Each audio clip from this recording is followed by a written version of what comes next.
Hey viewers, my name's Cara. Today is Friday, it's April 11th. This is the 11th day of Vlog Every Day in April, and today I'm going to do something that was a request from someone. One of you sent me a link to a video and said, hey, I'd like you to do this tag video for one of your VEDA videos. And I clicked on it, and it was a tag video from my friend Arianda Ravenheart, who used to be on The Pagan Perspective with me, which is how I met her. So I was really excited that it was one of Arianda's videos, and I remember seeing this video when she posted it. I think it was this past January, but I never got around to doing it myself. So this tag is called Your Witch Self, and it has 40 questions. In the description will be the 40 questions in case you would like to answer them yourself or just to be reminded what I answered, as well as the link to Arianda's video where she answered them. And I think I'm going to do what she did on hers. She put video links in the description next to the questions of videos where she had gone more in depth answering the different questions on different topics, or where she had shown her different tools and things like that. So I think I'll do the same thing, and I will find some related videos and put them in the description as well. So definitely check that out after this. So here we go. The first question is, what kind of witch are you? Later questions kind of develop on this, so I'll just make it short and sweet. I define my path in a very general basis as that I'm a pagan. I'm more specifically, I am a neo-pagan. I am a modern practitioner, a modern witch. And in a really specific sense, I call myself a solitary, eclectic Wiccan witch. Nowadays, though, I really think of myself more as a pagan or a neo-pagan with Wiccan influence, more of a witch in general. And what kind of a witch am I? I'm a cute witch, obviously. Question number 2 is, how did you discover your path? And I do have some more videos going more in depth on this, such as my Finding Wicca video. So for just a brief overview of how that happened, I really, had always kind of known about witchcraft and Wicca a little bit from TV shows and movies and things like that, but I really became more exposed to it when my cousin told me that she was Wiccan, and that made me want to look a little bit more into it as an actual religion. And then I started meeting a few more kids in high school who were interested in paganism, and then from there I just kind of studied it on my own. And through reading about it and studying about it, it was just this experience of, wow, these are all the things I've always believed, and I never knew what it was called, or I never knew why I believed differently than other people. And so it was just this experience of, I discovered the beginning to my path, or actively practicing my path through that, and through other people, and through studying it. But really, to be honest, I feel like I'm constantly discovering my path, because it's all part of the journey, and new things are always being discovered. Question 3 is, how long have you been practicing? That sort of depends on whether you count from, when I first started studying it, when I first, came out openly about it, or whatever. But generally speaking, I started being interested in it and studying it, and then gradually really actively practicing it when I was around 11 or 12. So I just like to say that I've been on this path for my whole life, but I've been actively practicing and on this path for over a decade now. I'm 23 currently at the time that I am making this video in April of 2014. Question 4, what path or tradition do you follow? I do not follow any specific tradition. I am not an initiate of any specific tradition. I follow my path. It is a very eclectic path. It's, like I said, it's neo-pagan, it's modern, it's a little bit of everything that has influenced me that I find really illuminating and helpful and useful. So it's a lot of different things, but it's not something that you would have heard a name for before, because it's my own thing. 5, are you solitary or do you have a coven? Yes. I describe myself as a solitary practitioner. I am mostly a solitary practitioner. However, I do co-facilitate a magic class at my Unitarian Universalist church, and that is sort of a miniature working group. I do some things with them in the sort of learning from one another type of thing. It's more of a learning group. And then I also have what I call my circle, which is a group that a friend of mine started and she has been working with for several years, and then when I met her, she invited me to join that. And we get together We used to meet once a month, but then over the winter holidays we really stopped meeting because we don't live close together and it was difficult to make the travel happen. So I think now that it's spring we'll probably start meeting again, but we usually get together for around the full moons or especially around the Sabbats. So I do a little bit of working in groups, but it's not, neither of them are formal covens. There's nothing that I had to go into an initiation to be part of or anything like that, but I do have some informal teaching and learning and community type groups. Number 6, do you practice divination? If so, what techniques? I do practice divination. I'm very glad that it was worded this way because I've done some other quizzes and things like that that just assume that every witch does read tarot cards, and I feel like, you know, not everyone necessarily does that, so I'm glad that it says do you, and if so. I do, a little bit. I'm just sort of barely learning to read tarot. I'm only really familiar with the major arcana, but I have been reading oracle cards for several years, and I seem to have a better time with oracle cards because just the way my mind works better with the ones that I have, which I'll get to with a later question. I also practice scrying a little bit. I've done a little bit of actual like crystal ball scrying or crystal scrying. More so I do natural scrying, such as scrying in a bonfire flame or the clouds or in the leaves and the grass, things like that. I'm also learning a little bit about runes, but I haven't really used them for divination yet. And I've done a little bit of divination with crystals and stones and things like that, but that's something that I want to get more into. So there's just oh, and my pendulum, of course, how could I forget my pendulum? I've been using pendulum for scrying for years. That was probably the first thing that I got involved with. Either that and my oracle deck might have been around the same time. 7, do or would you teach and practice witchcraft to your children? That should say to or with your children, I think. Would you teach witchcraft to your children? Would you practice witchcraft with your children? I don't have children currently, so obviously this is a would you in the future. Yes, I would. Similarly to what Ariander said in her video, I plan on being open with my future family about my path and teaching them about it in the sense that I want them to know what their mother does, and I want them to know what's going on and what it means to me, but I also plan on exposing them to information about all different types of religions, so I don't intend for it to be necessarily just because I do it, they have to do it as well, but I do want to have them be a part of it if they want to be. So yes, I would. It's not something that I would keep from them. And I've had some really good experiences involving my friends' kids. Some of my friends already have children who are involved in things, and it's really fun to see how some days they're really interested in being involved and some days they'd rather go play with their toys instead, and that's fine either way, it's whatever. So it's very cool, especially to see them at pride events and things like that, either taking part in ritual or doing their own thing. It's just cool, so yeah, I would do it. 8, do you have a patron or major deity? I don't think of any deities that I work with or worship as being a patron. There are a few that I feel strongest connections with, but nothing to the extent where I refer to them as patron deities.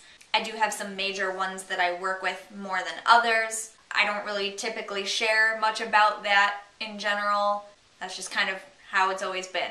So number 9, favorite pantheon. Again, similarly to Ariander, I know the most about the Greek pantheon or the Greco-Roman sort of pantheons, but I'm also a lot more interested now than I was in the past in the Norse pantheon. Not as much as the Greco-Roman that I've always been familiar with, but those to a greater extent than anything else. I don't think I'd be comfortable saying that one of them is my favorite pantheon, though. It's just the ones that I know the most about and I have the most familiarity with. Number 10 and number 11 are favorite goddess and favorite god, and similarly, I don't feel like it's possible for me to say that I have a favorite. It's not a favoritism sort of thing. There's just ones that I have stronger connections with at the moment, or that I've had strong connections to in the past, and there are a few of each type of form.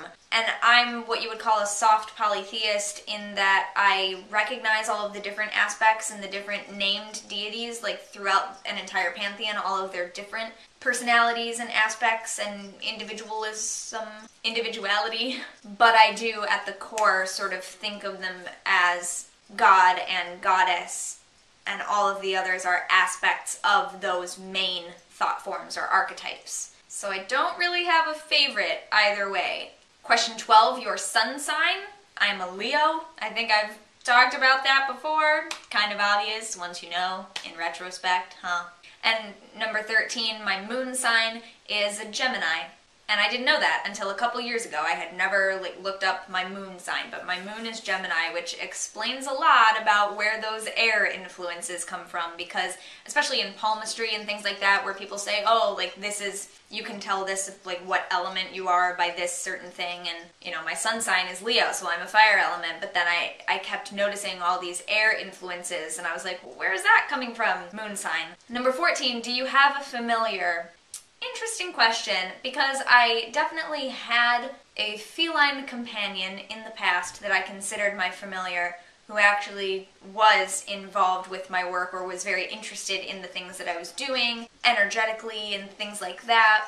And she has since passed away in her physical form. She visits me in dreams. I see her occasionally, and now I have a different cat, of course, Sierra, who after my previous cat, Mystery, passed away, Sierra became a lot more like Mystery's personality. So some of my friends, my friend who has the circle that I'm in, Moon, when her familiar passed away, she noticed her cats taking on the energy that her familiar had as well. So someone else in the group told us that sometimes that happens with familiar energy. The same sort of energy just passes to the other creatures in your life, so that energy is always with you. So in that sense, I still do have that familiar. Or you may just think of it in the sense that she is still present in my dreams and things like that. So she's not physically here anymore, but the energy is definitely here. So do I, don't I? No, I don't know. 15, thoughts on the afterlife. I'm definitely going to have to refer you to some other videos here, because I think I've done other videos on this, and it's a topic that deserves a lot more in-depth than what I can give you right now.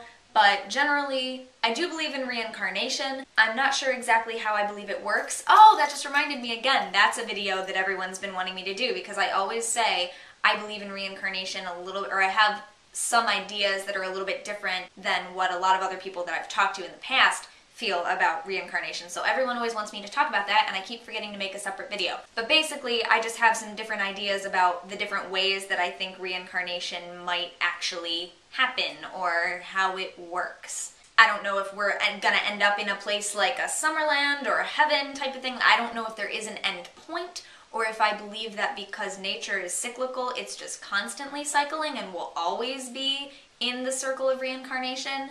I'm not sure how I believe about in what way our soul reincarnates, to what different beings or what different timelines. So there's a whole lot of different things there. So it's on the list, it's on the list. 16, have you had any paranormal experiences? Yes, I have, and I will reference a couple of videos where I think I've talked about it, because again, there's too many to list. Not gonna even bother trying to tell you a couple stories, because it'll take forever. I've had a lot of paranormal experiences.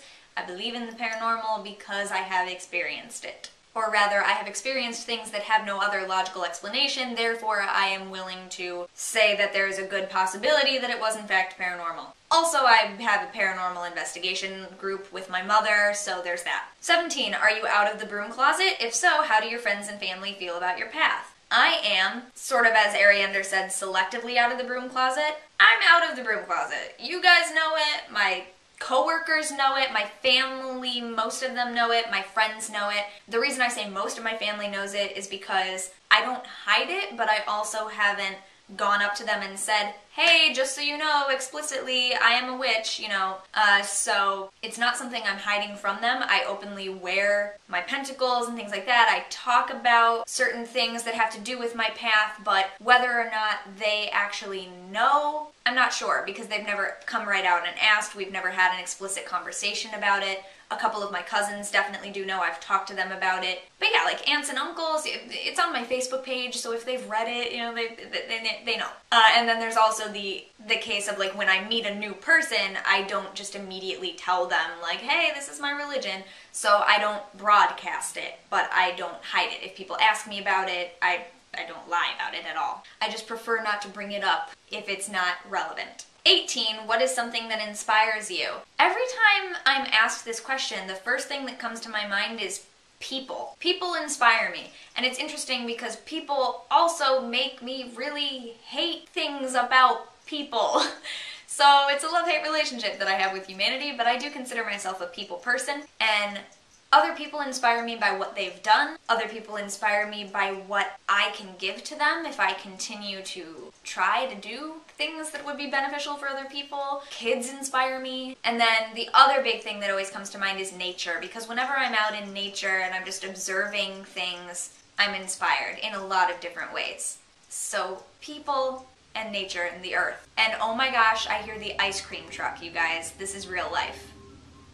That ice cream truck used to come to my old neighborhood, and it still uses the same music, and it just drove by my house. That's adorable. Number 19, do you have an altar? I have multiple altars. I usually, if I have a space that is my own, I like to have an altar for each of the 4 elements, because that's just something that I wanted to get into. It was easier for me to relate to the 4 elements and learn what different things go along with the different elements by putting them each in their own quadrant, so to speak. But here at the new house, I've shown them in one of my earlier VEDA videos. I have the 2 that are in my living room, sort of on the corner shelves up on the wall. I have one upstairs, in my upstairs, that's, I would love to be my ritual space eventually. I just have a little miniature set up with some of my things and my typical god, goddess, and then the 4 elements are actually around the whole upstairs. I have my little miniature representations of the elements. So in a sense, my whole upstairs is an altar, and then I have some little sort of altars or sort of thought-focusing areas, if you will. They're not necessarily working altars, but they're places where symbolism comes together, and they're places where I store things that I use, and so they're just kind of little areas. Number 20, what's a spell that you've done? I've definitely done videos describing these as well. So there's the flower affirmation spell that I like to do when I go for a walk outside, and I just pick up flowers along the way and I decide what they're going to represent, and then I do a spell with that for bringing things into my life or requesting things from the universe. And I've also done the ones that I've talked about, I know I've done a video about before on the Pagan Perspective, were the 2 spells that I had done in the past to help me get over relationships that ended. It wasn't to find someone new or to get back at the person that I broke up with or anything like that. It was just spells to help me cope. And then those actually, the way that I did them ended up influencing the next relationship that I got into, but I didn't intend for that, and I didn't realize it until looking back, obviously. So I've done a video about that. I'll link to it in the description, and I'm gonna take a commercial break here and go make dinner. And we're back. 21, do you have a totem animal? If so, what is it? Again, I feel like so many of these answers are, the same as Ariander's because we're very similar in a lot of ways. I also feel that I don't have one specific totem animal or spirit guide that is a constant.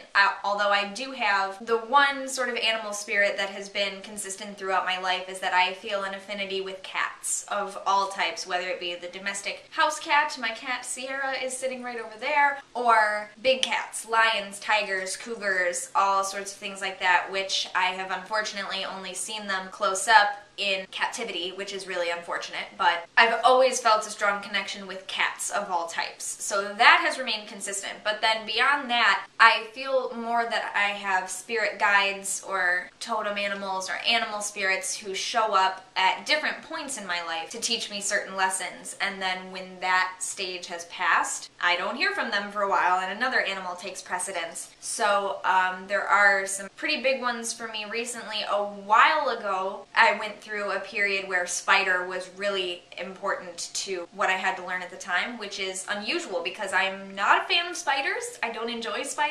But you may remember I purchased a beautiful spider pendant from my friend Tia from her Etsy shop, and that was during this time that spiders were literally jumping out at me and telling me to listen to what they had to say. So I got that pendant from Tia, and I did some work with spider and had some really great experiences with that sort of of messages, but then since then, haven't really heard much from Spider. Deer are very important to me, and they are local, my area, and they're also very important to some of the deities that I work with. I remember several years ago, closer to when I was starting my path, mouse was a really big guide for me for a while. And again, not so much since then. So yeah, I more go through periods of having different guides. 22, favorite pagan holiday that you celebrate? Samhain has always been my favorite holiday, and now just coming at it from a different angle with the pagan background behind it, I love it probably even more than I did, but I've always loved Samhain.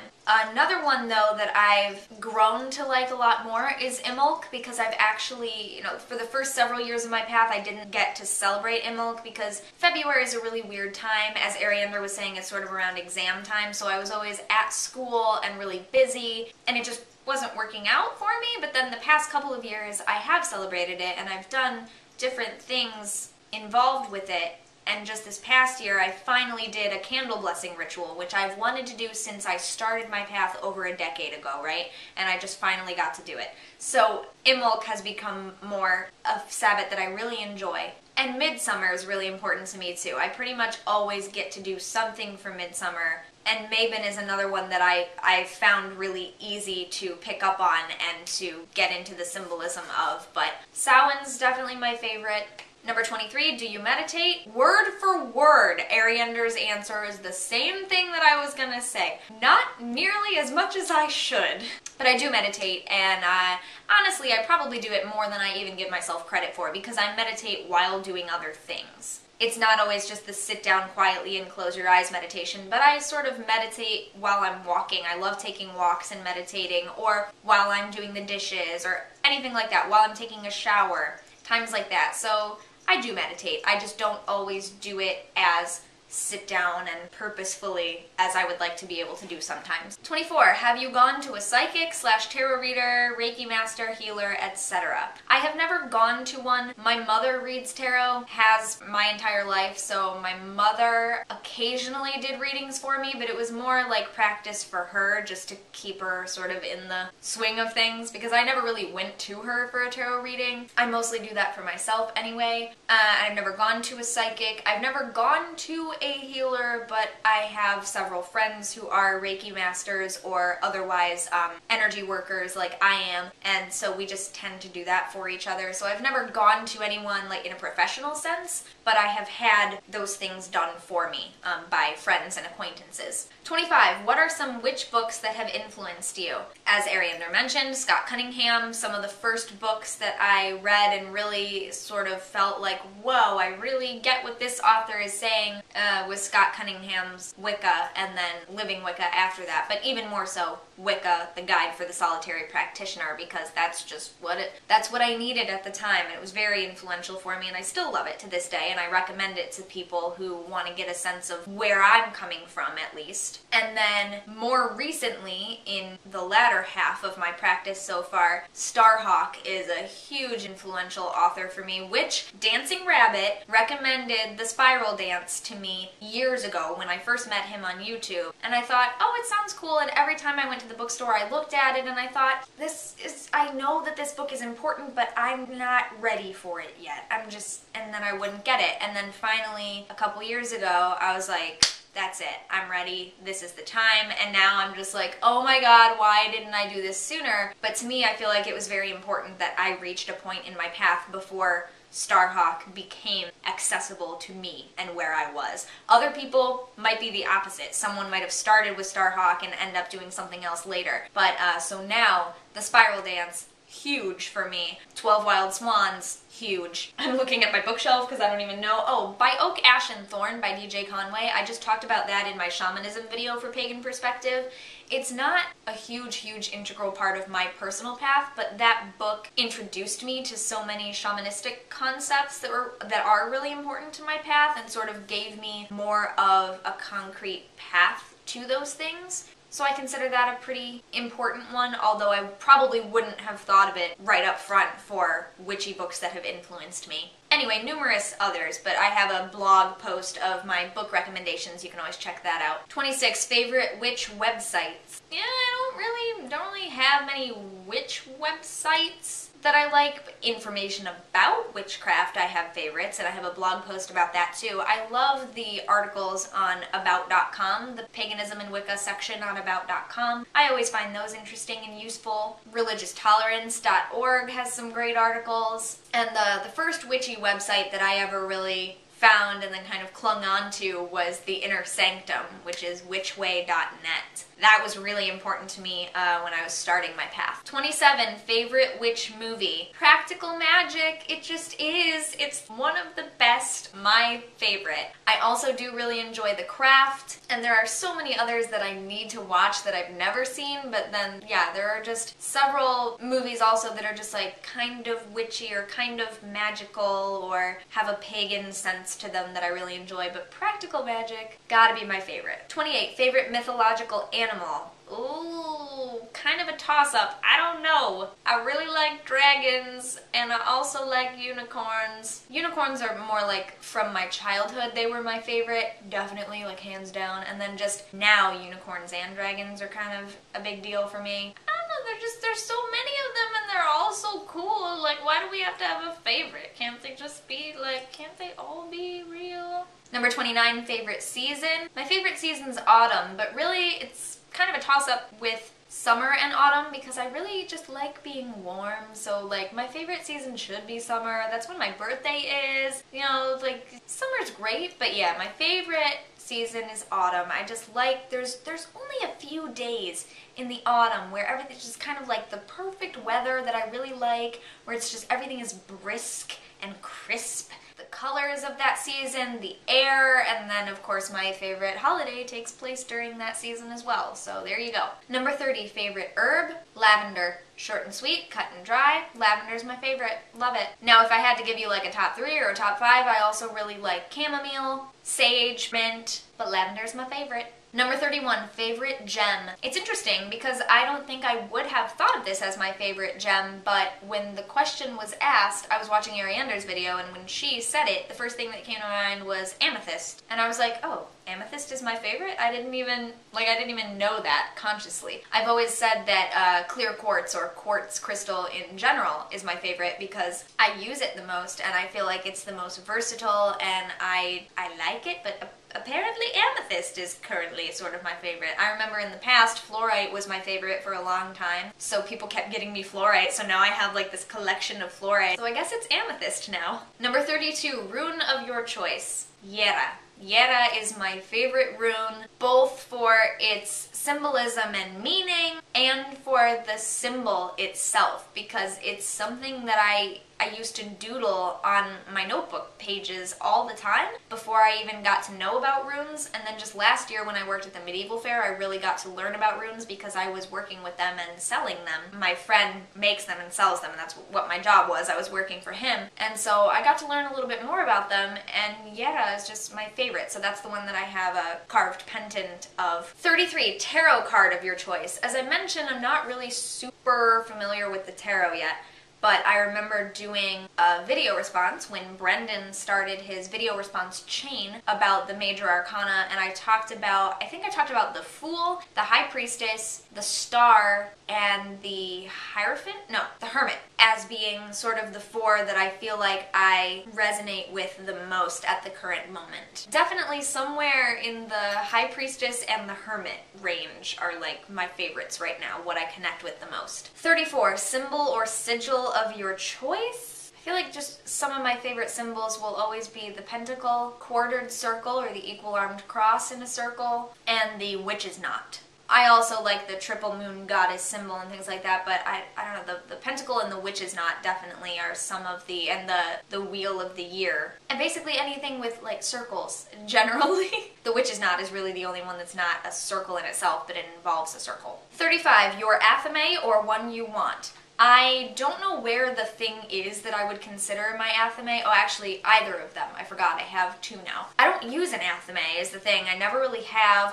but I have a set of letter openers that are designed to look like miniature swords. And that's what I thought, if I were to use anything for an athame, I would use this. But I've never actually used it as an athame. I just kind of have it. And then couple years ago when I started doing more like nature related magic and actually I needed a knife to do work with wood and plants and things, my mother gave me a small pocket knife type thing with a wooden handle. So those things would be what I would consider my athames, and I did use that one in ritual and on my altar and things like that, but I really don't use anything like an athame. I don't use it as an athame. It just is a blade that is representative for me, and I use it in practical ways for cutting things and whittling things and whatnot. But I don't know where they are, so I didn't get them. 36, your wand or one you want. Again, I don't know where it is. I moved somewhat recently and it's not something that I use a lot in my practice, so it's still packed away somewhere, but I have a wand that is a bamboo handle with a quartz crystal in the tip, and my mother gave it to me as a gift a long time ago. And I have used it in the past. I've tried to use it, but I just, at the time, never really felt a need to use a wand. I'm much more comfortable with just using my body and having the energy come directly from me rather than through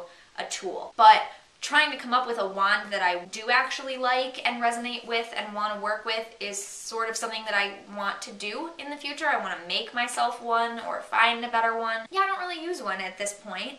And next question, 37, your cauldron or one you want. This is my cauldron.